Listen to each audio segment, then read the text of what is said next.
kung hindi po ako nagkakamali, sir, meron 2 million pesos cash na pwedeng i-pick up ng mga congressman ngayong linggong ito. At baka yung iba, mas mataas, baka yung iba, for whatever reason, hindi binibigyan. Hindi ko po alam kasi hindi ko po kinukuha yung akin. Pero mabuti po na malaman ng publiko, may ganitong klaseng mga bonus na nagkataon ay halos kasabay ng approval ng budget. Nung Oktubre din, dagdagan ko po, may 1.5 million pesos na ibinigay sa araw ng pagboto para sa budget. At buwan-buwan, meron pong mahigit kumulang 1 million pesos per member. Ang lumalabas po, ang isang representante ay may 20 million pesos of MOOE at sweldo kada taon. Times 318, ito po ay mahigit 6 billion pesos. Ang MOOE budget ay itinaas ng 7.8 billion pesos. Kaya in some ways po, maaari nating sabihin na ang itinaas ng Kongreso para sa sarili ay napupunta balik sa mga nag-decide na itaas ang sariling budget. Kaya, I think through the parties. So may 2 million nga na Christmas bonus? Kasi sabi ni Kong Erisi wala. Baka si minority po, wala. Kaya nga, ang panawagan ko, transparency. Hindi. Yung sinasabi niya 20 Majority. million a year. Majority. Hindi. Sa akin, siguro mga 20 million a year. Wala pa naman akong 1 year, pero kung yung natatanggap ko every month, siguro mga aabutin yun, 20 million a year. Pero ang ginagasta ko para sa district ko, district office, I'm paying district fees. Ang sweldo ng mga tao ko doon sa district, 600,000 a month. Lahat ng mga kailangan doon, supplies, kulang pa yun. And Kaya nga, baka nagdagdag dahil kulang. ang punto ko po ay hindi na mali ito. Pero dapat may transparency. Saan nyo na lang Saan ba galing? Ito po ay galing sa MOOE fund. Opo. Or I don't know kung fungible naman yung funds. Pero you can really verify.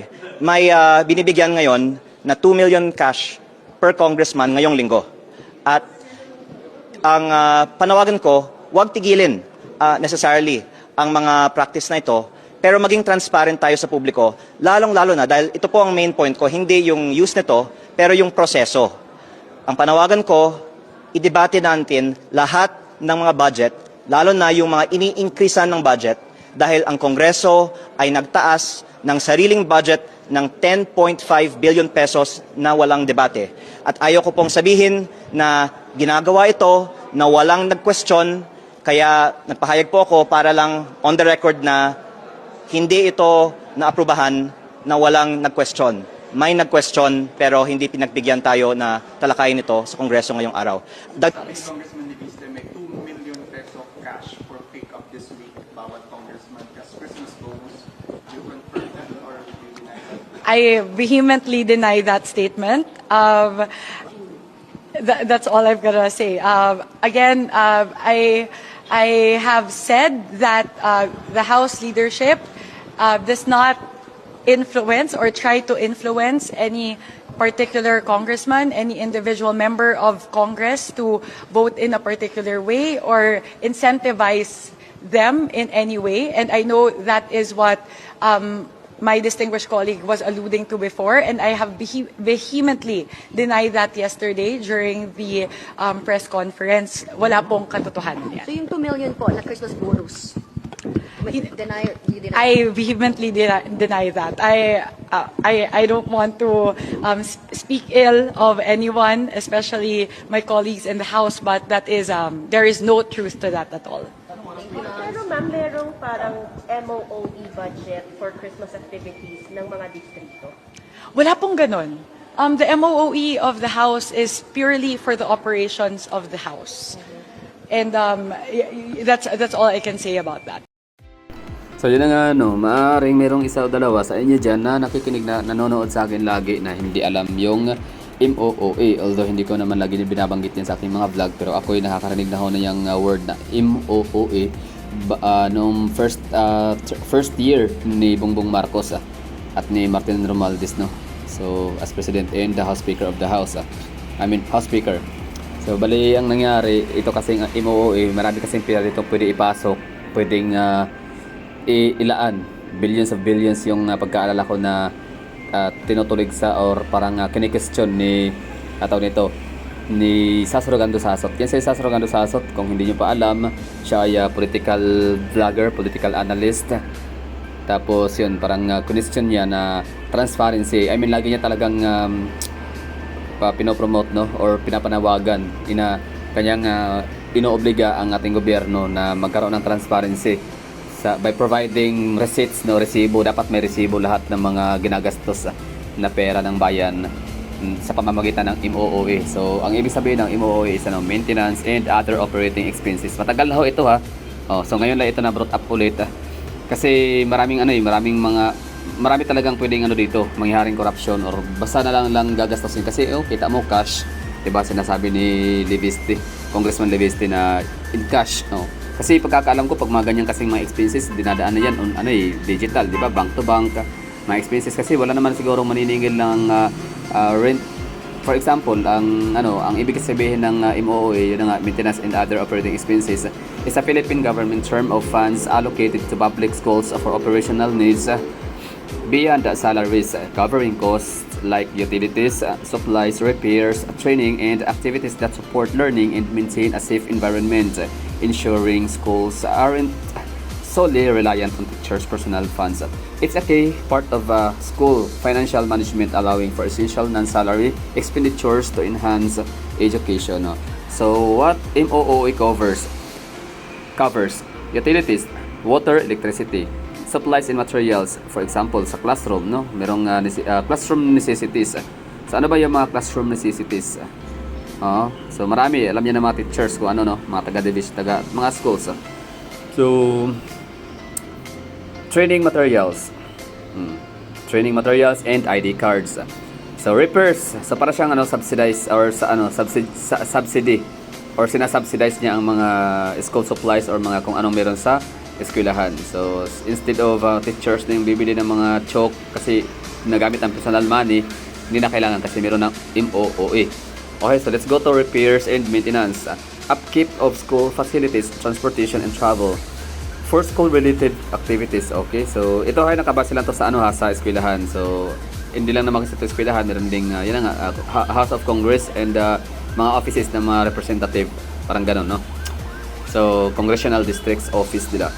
So, activities, okay, let's go to transportation and travel. So, for school-related activities, so, sa mga sa mga congressman naman, ito yung mga ginagamit nilang pang lakbay-aral.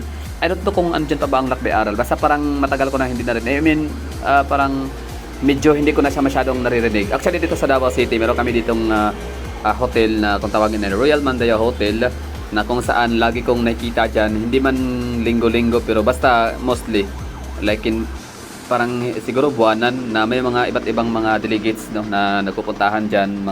Malalaman mo naman kasi hindi taga Davao City kasi talagang may kita mo sila grupo kung lumalabas. Sa dyan sila mga barangay kagawad, mga barangay captains coming from different regions of the Philippines, Luzon, Visayas, and Mindanao. So, yung tawag doon ng kanilang ginagawa ay lakbay-aral. And meron din akong mga kliyente na mga taga barangay hall, no, mga taga munisipyo, taga city hall na pag pupuntahan ko sila ay hindi sila present, no, wala sa office nila kasi ang sagot ng mga staff ay nasa nasa biyahe, nasa Bacolod, nasa Cebu, nasa Baguio, nasa Iloilo, ganun, no. So kung anong ginagawa doon siya, merong mga lakbay-aral ganun ko. Okay, so yun lakbay-aral. So doon yun papasok yung kung sa school ay for school related activities, support for learning and asa na yun. Basta yung yung travel ganun. So meron din ganyan ang mga natin, mga government mga politicians, no. So ito, congressman, meron sila. Okay, let's go to activities, support for learning programs and school events, security costs associated with school safety. Ayun, no. So key aspects, purpose, to provide adequate budgets for school, promoting school-based management and recruiting and reducing teacher out of pocket spending. That's yun. So accountability, schools must publicly post how MOOE funds are spent, as these are government funds subject to audit. Calculate, di ba? So yan ang pinapanawagan ni Kong Leviste na auditing lang, di ba? for auditing, or ibig sabihin na karapatan natin mga taong bayan na kunin ang resibo, di ba? Need natin ng transparency dito sa mga MOOE nila. Mamaya pag-usapan natin yung bakit kailangan cash, 2 million pesos cash talaga, di ba? Pwede naman talaga yan bank to bank, di ba? Anyway, so calculation, budgets are often calculated using formulas like Bond-Codin formula based on student and classroom counts through subject to overall budget shillings. So ito siya, ang MOOE talaga pala, siya applicable lang talaga siya dapat sa education. Pero ang nangyari ngayon, parang hindi yata education ang nakikinabang lang. I mean, hindi yata ito nakafocus sa education ng MOOE, hindi sa mga congressman. So yun na nga, balikan na natin itong sabi ni Kong Leviste na MOOE. So kailangan ng transparency. So yun po yung pinagsisigaw ni Sas Rogando Sasot back in the days, nung nakakasimula pa lang, 2022 to be exact, na 2022-2023 na MOOE. Kailangan ng transparency, kailangan ng resibo.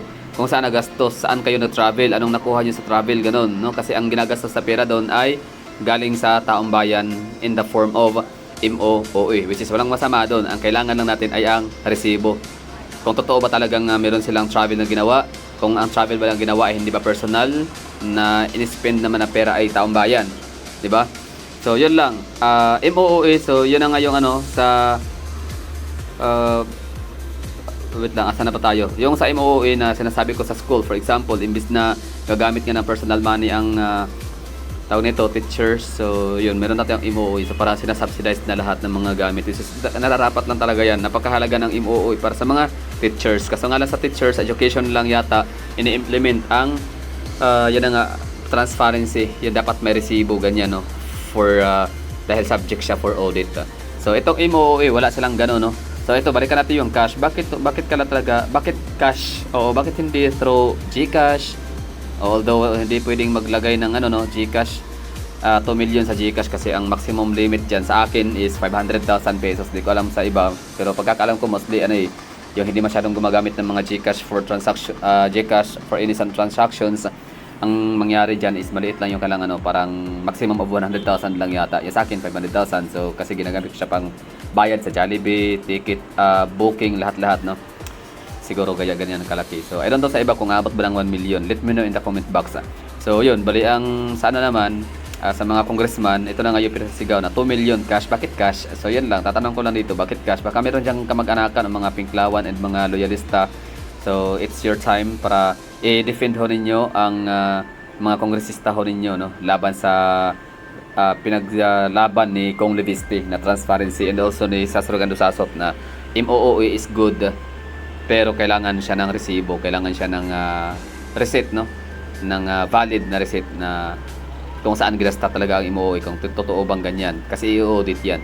Tapos yan lang, bali bakit cash? 'Di ba kapag ka nangungupahan ka, for example, kami nangungupahan naman kami, meron kaming mga bills. So for example, yung upa namin, hindi naman namin binibigay cash, binabayaran na namin through bank. Diretso na namin sa bank account ng owner ng establishment.